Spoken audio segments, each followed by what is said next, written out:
Hello and welcome to this commentary track for a video I put out in 2012, which was almost 3 years ago.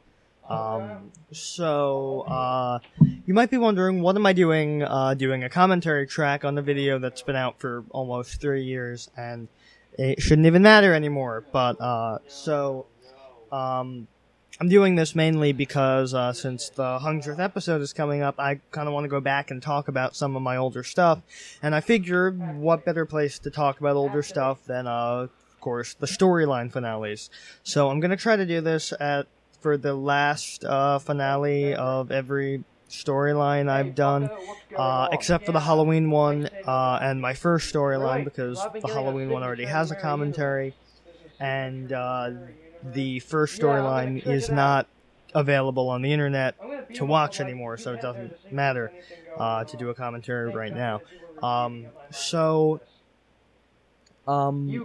This video was delayed an awful lot because when I initially went to go record this video, my camera died. I was using one of those, photo cameras that also did video that ran on 2 AA batteries, and of course the batteries died and I didn't have any AA's, so I was like, okay, I will go and I'll get batteries and I'll do it. And then before I was able to get batteries, the power went out because this was during Superstorm Sandy in 2012, so I had no lights. And one interesting fact about my room where I record is it is a basement and gets very limited natural lighting, and not even all the flashlights in the house would have provided satisfactory lighting in the room, so I had to wait until obviously I had actual lighting. Actually, I'm gonna take a break from explaining just to talk about the original intro. I really love this.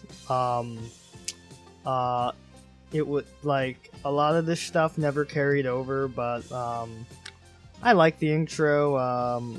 The original logo, of course, was made by me, and it looked terrible.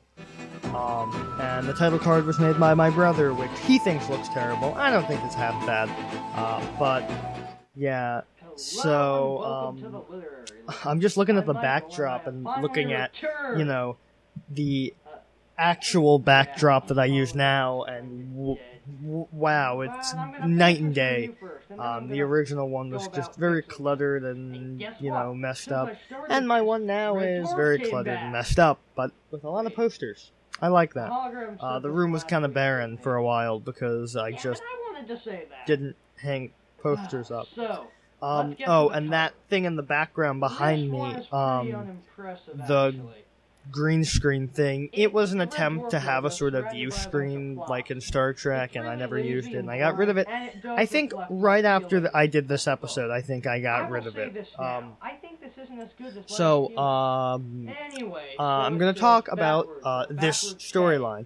It was the initial Mike Sano storyline, and the reason I did a Mike Sano storyline was because, and this is true, I introduced Mike Sano to justify buying a Dr. Insano costume. Like, I went and I got a lab coat and the scrubs and the goggles, and I had to justify the costume, so I introduced a character, which it didn't have to be an Insano character, but I did it anyway because I wasn't very original at the time. I mean, and in the storyline, it started out with Mike Sano kidnapping Mirror Michael, who is the guy who, in I think every iteration of the theme song since the version I made the following year in 2013, is the cyborg guy that shoots the laser out of his hand. I'm not, if you don't watch the storylines, you wouldn't know who he is.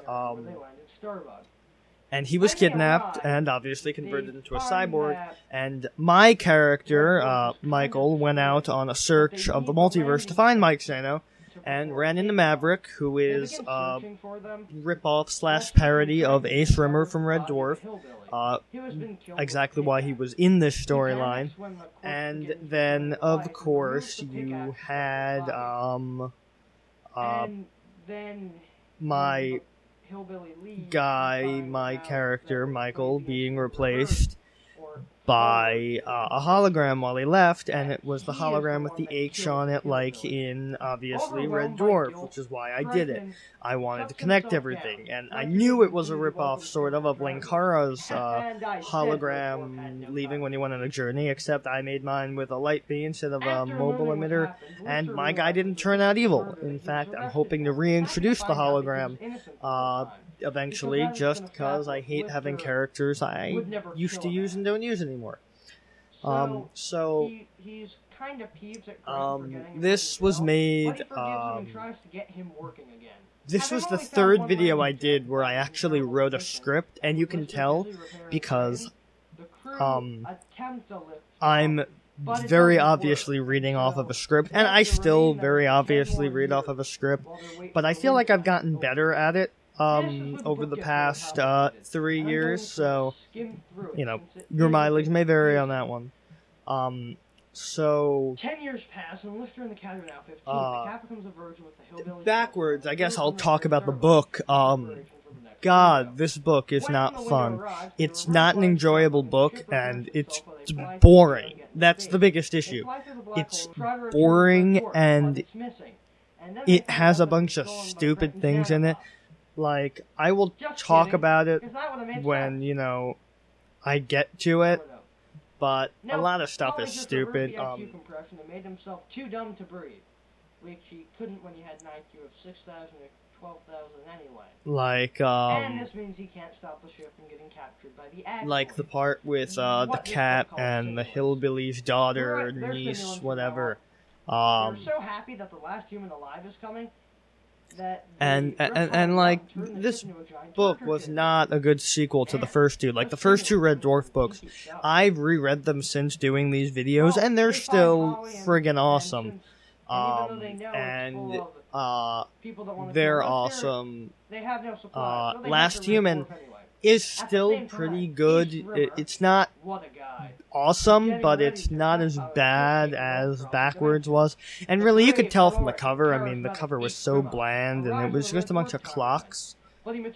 So, you know. Coming over to Starbug to help repair it, he realizes that he could rig up Starbug and his ship to take the crew home. But since this is Red Dwarf, we know it won't work. And I'm, you know. Dwarf, people. Voyager made it home faster than them, and they had Neelix on board. So and I wouldn't look at anything related to Star Trek Voyager until the following year. This joke wasn't in the script. I added it in editing when I realized it. And now for the next immortal clip that always appears in the intro sequence to the show, because I love this so much. I thought it was hilarious at the time, and I just like including it. In fact, a still of me banging my head into the GameCube controller was my profile picture on social media for the longest time. Oh, and the Rimmer death count,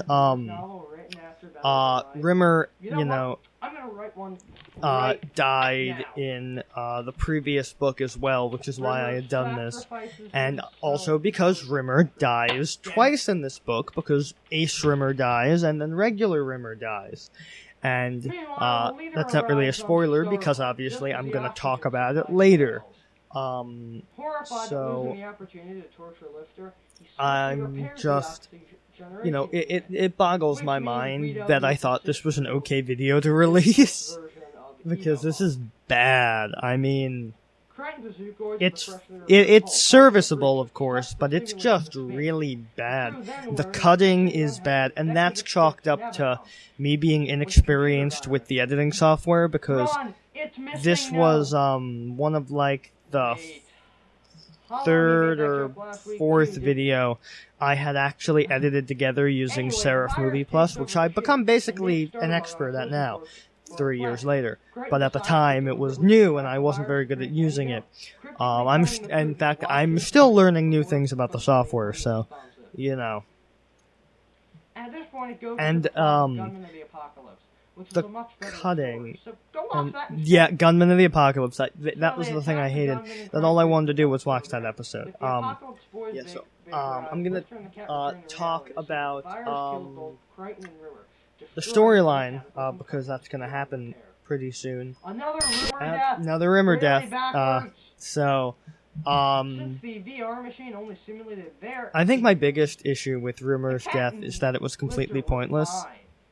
So and that's probably why I hated it so realize much. that they can now control the ship. But they've gained too much momentum, meaning they can't even. And direct I'm the ship gonna away just from the platform. listen to Making myself say the Rimmer completely Crichton's pointless death line. Meaningless.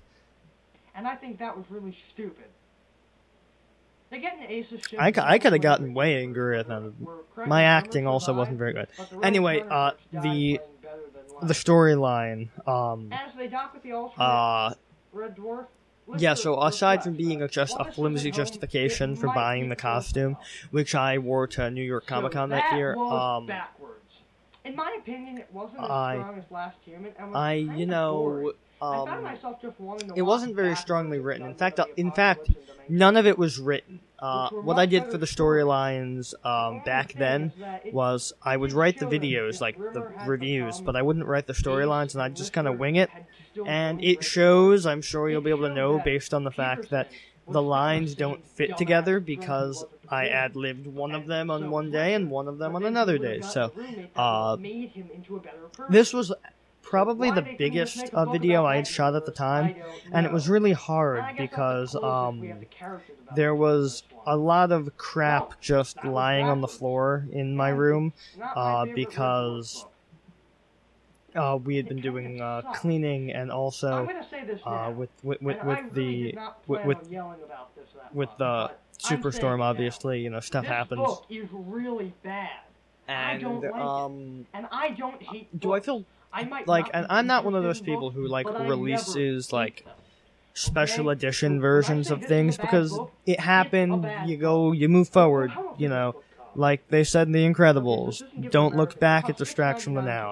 I don't re-edit older stuff unless, of course, it's because I upload it to YouTube and the copyright bots are, no, you can't use that song. So that's the only time I re-edit stuff that I've exported.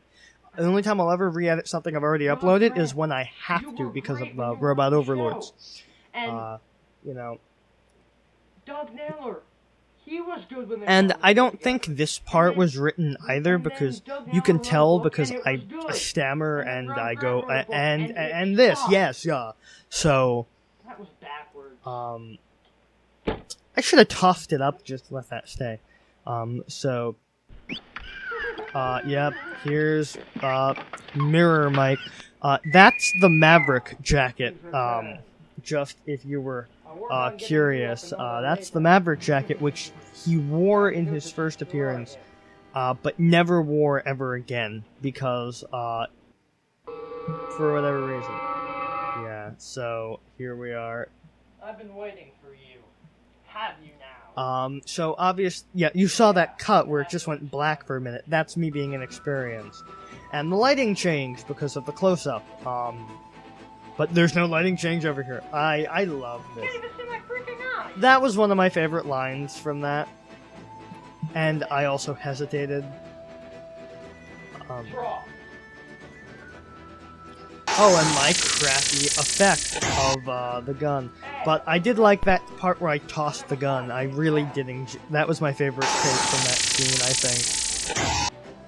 Oh, and my MS Paint animations. You know, I can't believe I actually thought that was, good to put in a video. And my gun's covered in duct tape. That's you know... So, you know, this is bad, obviously, I know. Oh, and this, if you saw the Three Doctors, this is what I was making a reference to. The first confrontation, where the same thing happened. And it's the same sound, too, I'm pretty sure. This scene, I meant to record audio for it, and I forgot, and then I exported it and didn't realize it until I was done. Because you can see me standing there waiting for the audio cue, and it never comes. like I said back then, I didn't write anything, which is why I didn't know about it. No, I'm supposed to destroy him. Which is why I didn't know that I had to record audio, because I never made any sort of note of it. So, you know, and that sort of walk away. Hey, bucko, what's going And on? oh, what happened to the hat? I had the hat sitting somewhere, and it must have gotten crushed by something, and I didn't bend it back to the way it should be, so it looks terrible. And if I were to ever release this video again, I'd probably cut this scene out, but the problem is that there's a plot point reliant on this scene existing. So yeah, and you saw that, like, the jumpy cut, and the little H on there was my own thing. I figured it'd be a cute, cheeky thing because it's the hologram. And I have to get out of here, so and thanks, but you get back. yeah, and the hologram. My God, how terrible it was. And the fact I never did the fade out animation. He just stood there while the sound happened. I love this. I still have that prop, by the way. You saw it if you watched the 2 storyline videos I've done this past month.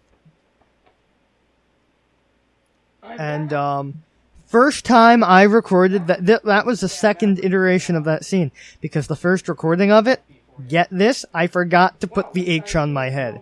So I got through the whole thing, and I realized it, and I was like, oh, no. And my brother, who was helping me film, because I needed someone to set the camera up, was pissed off, because he didn't want to help me, because he hates helping me make videos. So it was like, he was like, can't you just do it without the H? And I'm like, no, it's continuity, damn it. He has to have the H.